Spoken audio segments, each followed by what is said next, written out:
Thank you, Brother Greg, for that warm introduction. Did you refer to me as Professor? Yeah. Or did promotion? You now. Well done all you want with all that sort of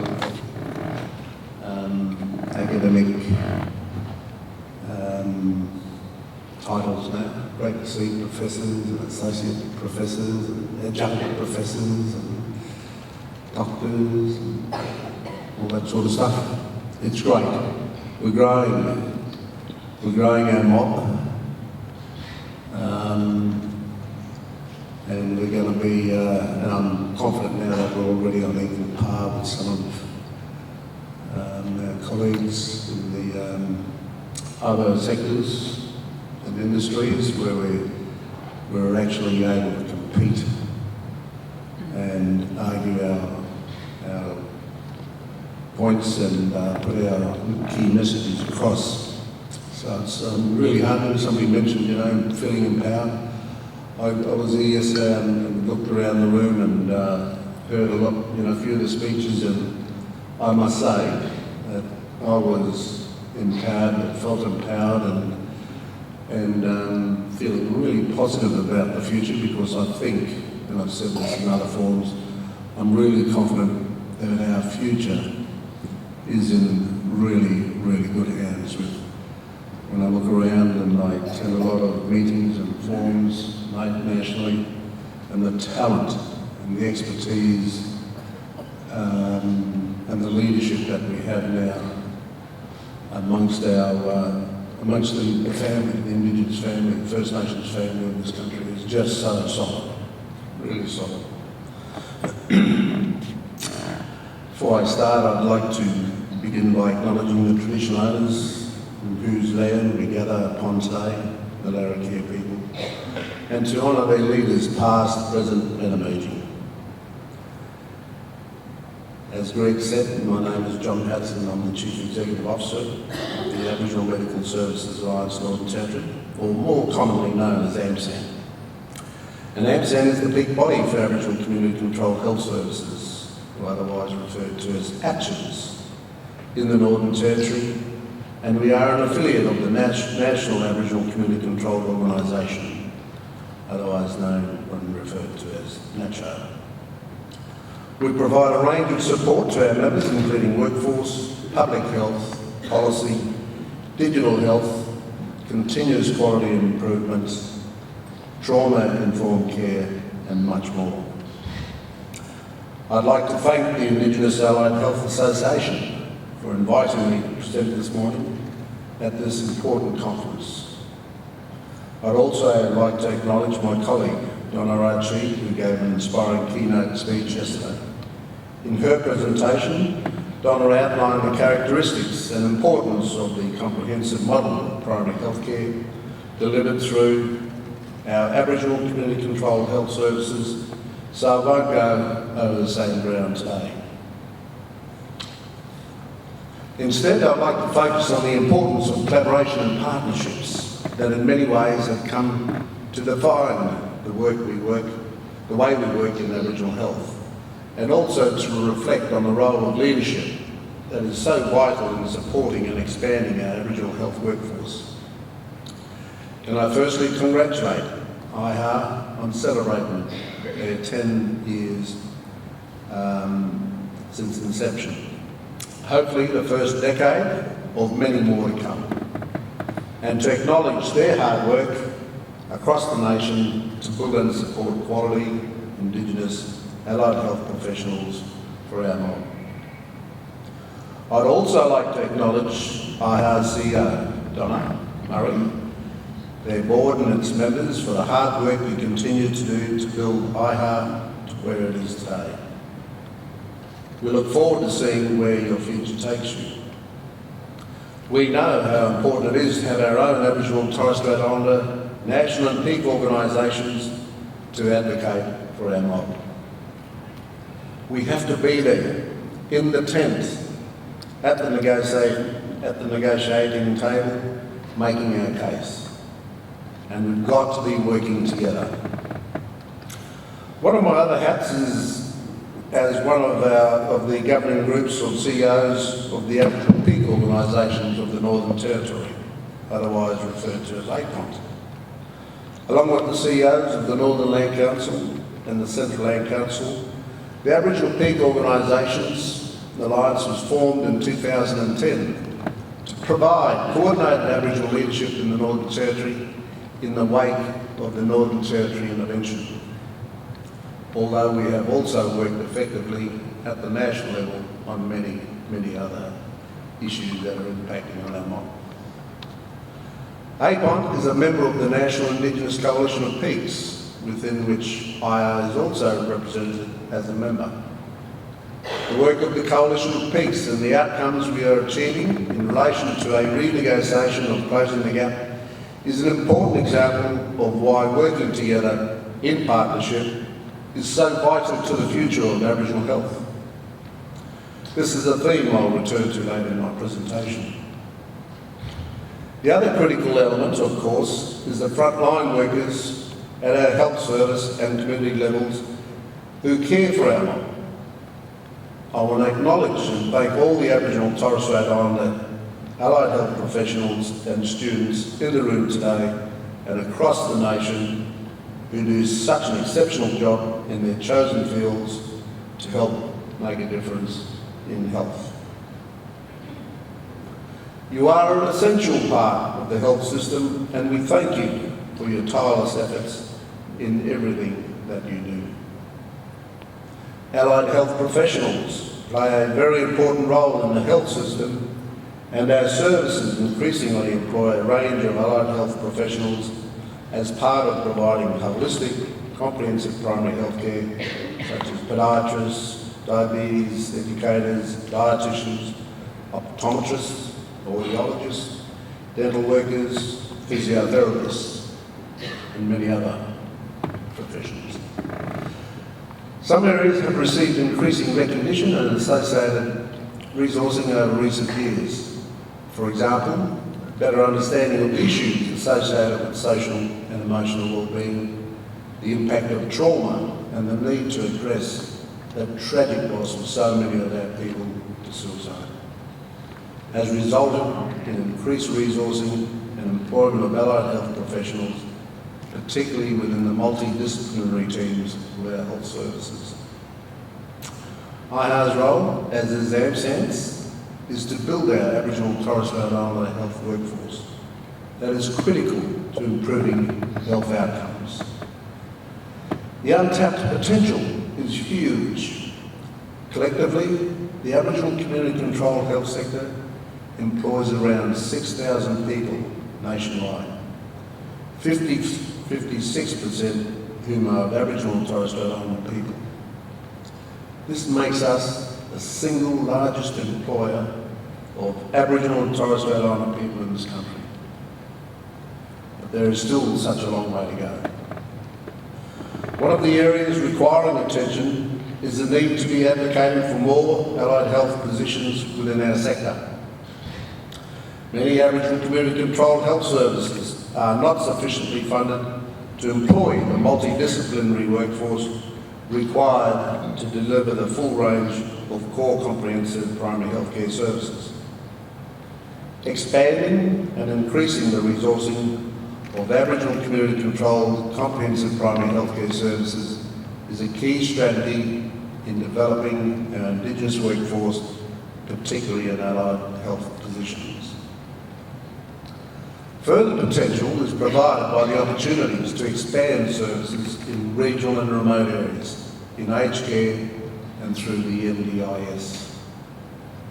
The lack of aged care and disability services in regional and remote areas is a major problem, and we're seeing a bit of that being played out through this Royal Commission process. And disability services in regional and remote areas need to be addressed in ways that take account of the lack of economies of scale and difficulty in attracting health professionals to such areas, as well as the need for culturally responsive service delivery. This requires consideration of regional hub models, opportunities for joint initiatives in workforce development, capacity building and the employment of specialists and other allied health professionals. Some ACHs already provide aged care and disability services or advocate on behalf of clients not receiving those services, sometimes by default due to the failure or lack of other service providers. There is further potential for ACHs to employ staff who can provide aged care and disability services. Our vision is for people with disabilities in remote and regional areas to be able to access the services they need and to lead active and fulfilling lives. And for our old people, like me, for old people to be able to live out their days in dignity and country and pass away surrounded by family. And I want to acknowledge our brothers with one of the medical surgeons in Western Sydney there, Kane, and they do, we had a yarn, they explained the funeral service that they provide for countrymen in their region there in New South, and just really great. I mean, I think that's a potential opportunity for some of us, our ACHs, get into that space as well. And you saw, I just heard recently, the dramatic, undignified manner in which some of those funeral services are carrying out their responsibilities when, when funerals are required by people down south particularly. Needs to be questioned. So, I think there's an opportunity there for our mob to get involved with that, funeral arrangements and helping our families and our mobs to provide that service in a traditionally cultural and dignified manner. We have such a long way to go to achieve this vision, and we hope that the current Royal Commissions into these areas will provide a catalyst for action. Increasingly, building our Indigenous workforce requires collaboration between providers and sectors. AMSAN works in collaboration with a wide range of key stakeholders to create career opportunities for our next generation coming through, and to build initiatives and opportunities for our existing Aboriginal health workforce in developing career pathways, whether it be as community workers, health workers, or in management. An important initiative for AMSAN has been our involvement in the Lower Chief Institute-funded Career Pathways project. This is an Aboriginal-led national research project to provide insights and guidance to enhance the capacity of the health system to retain and support the development and careers of Aboriginal and Torres Strait Islander people in the health workforce. Project partners include Aboriginal Health Service New South Wales and the NT, along with university and peak organisation partners. This project was important to us.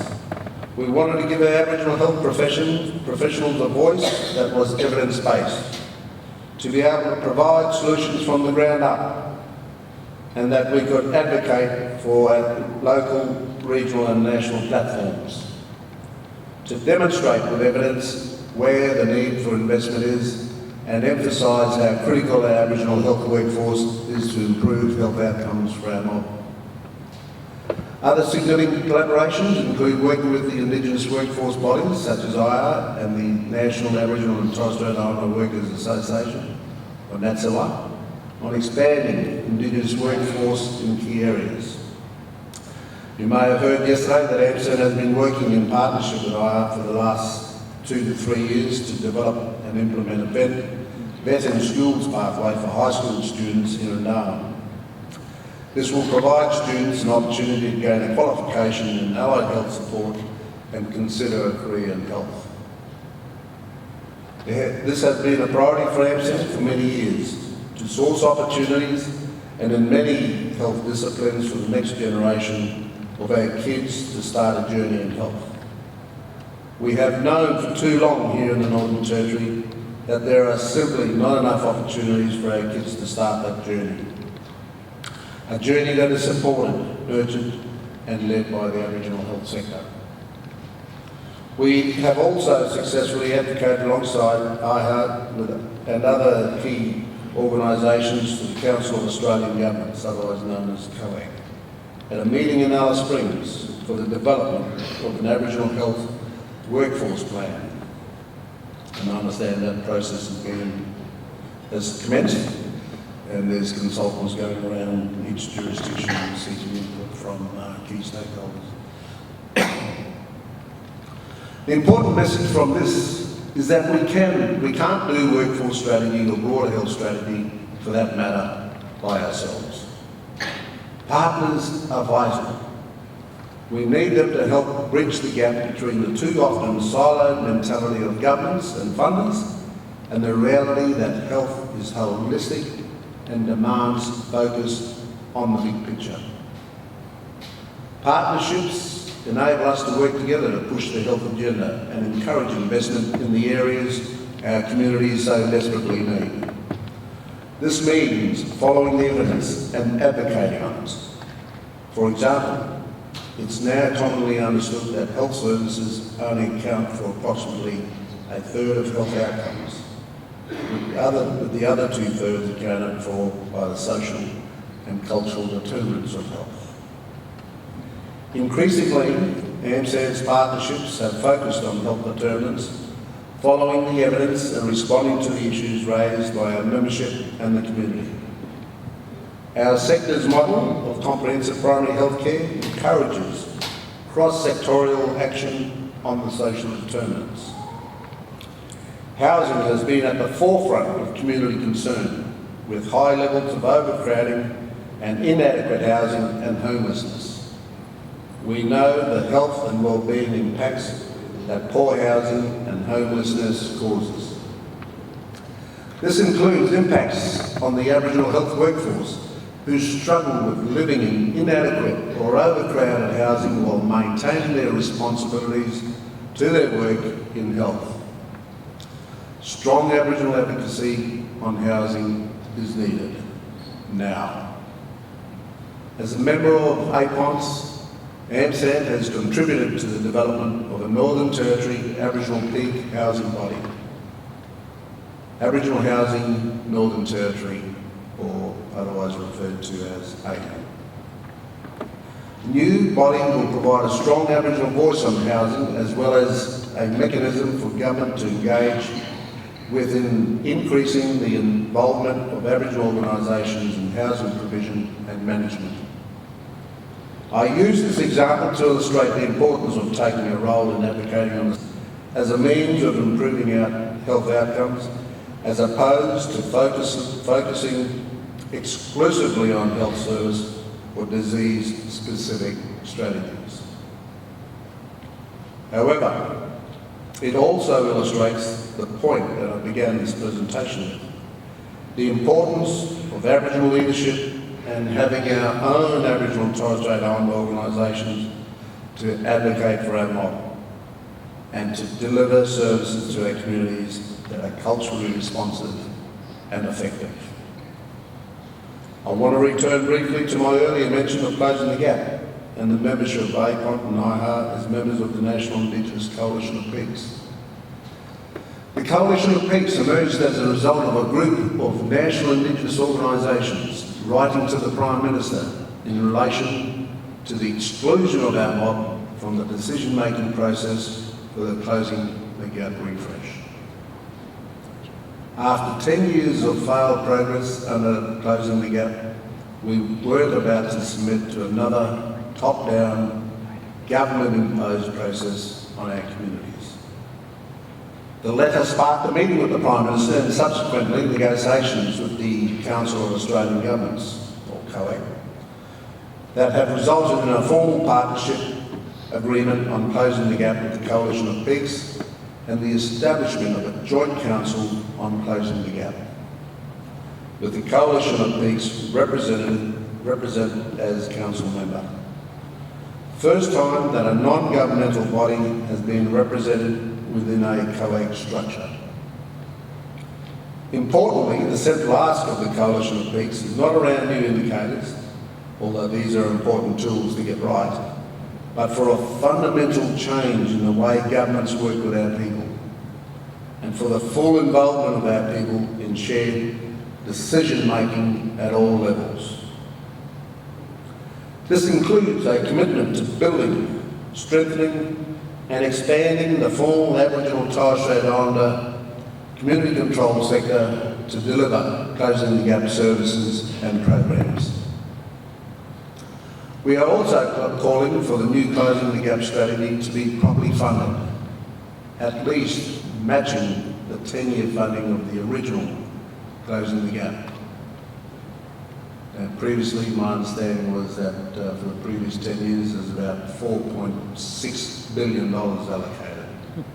4.6 billion.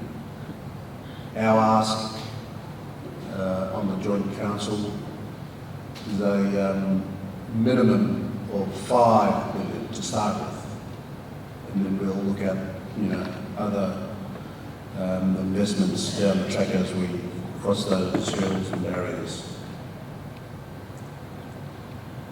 The potential for this new national partnership with government is that support for the expansion of Aboriginal community control service delivery sector, and with it the Indigenous health workforce, could be a game changer. While nothing is certain in this world, this is one development that gives me real hope that fundamental change is possible. And it started with Aboriginal leadership. If it wasn't for us, we'd be observing and seeing the same old we've rolled out. Of course, Aboriginal leadership is just as important as at the sector and service level if we are to be true to our commitment to the aspirations and standards of community control. AMSAD has been committed to building leadership capacity within the health sector in the Northern Territory and has been delivering leadership workshops for over 11 years now. We have recently developed a formal partnership with the Australian Indigenous Leadership Centre, which will further build our capacity in leadership support within the Northern Territory.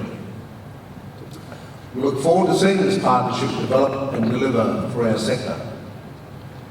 We especially need to acknowledge our elders, our leaders and mentors who have or still work tirelessly to keep doing what they do to give our communities the best possible chance of improving health outcomes. Too often, they are the unsung heroes that have paved the way for the next generations to help to keep building on the hard work that's been done. Leadership is vital at every level, not least in supporting our Aboriginal workforce. We know the many challenges that our workforce face, dealing with burnout, the vicarious trauma they experience, as well as day-to-day stress. And we know that we have to have in place effective strategies to support them. We know there is much still to do in supporting career pathways, and we know that there are many issues of equity, such as addressing the lack of housing for our local workers. The Aboriginal health sectors and its workforce has decades of knowledge, know-how and lived experience to know what we need by way of services and ways to improve our health outcomes. AMSAD recently celebrated our 25th anniversary, and our oldest member service, the Central Australian Aboriginal Congress, has now been in existence for over 45 years. The track record, I think, speaks for itself.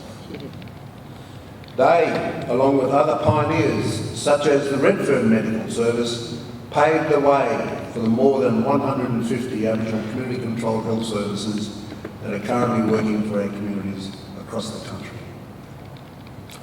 Here in the Territory, AMSAD is a member of the Northern Territory Aboriginal Health Forum, along with the Northern Territory and Commonwealth governments in the Northern Territory Primary Health Network, PHN. The Forum is a high-level Aboriginal health planning body that assures us a seat at the table, and we also, AMSAD chairs, our chairperson chairs that forum. Our sector today continues the mission it took on 45 years ago to provide Aboriginal community-controlled, holistic, comprehensive primary health care to our people.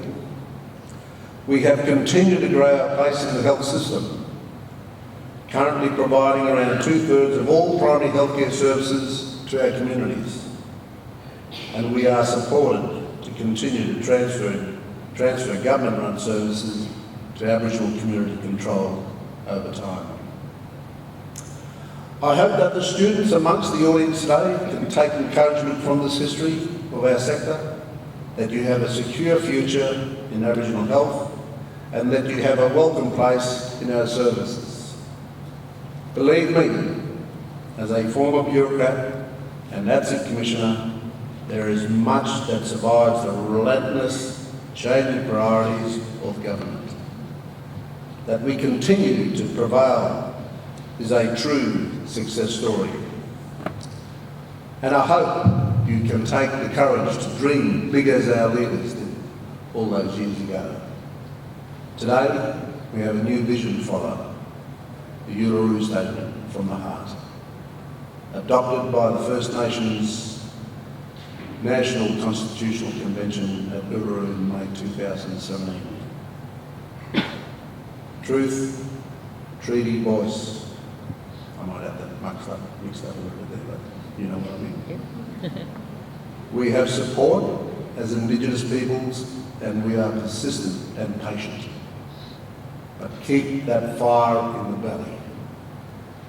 I hope you enjoy the rest of the conference and I wish you all the very best for your futures. Thank you.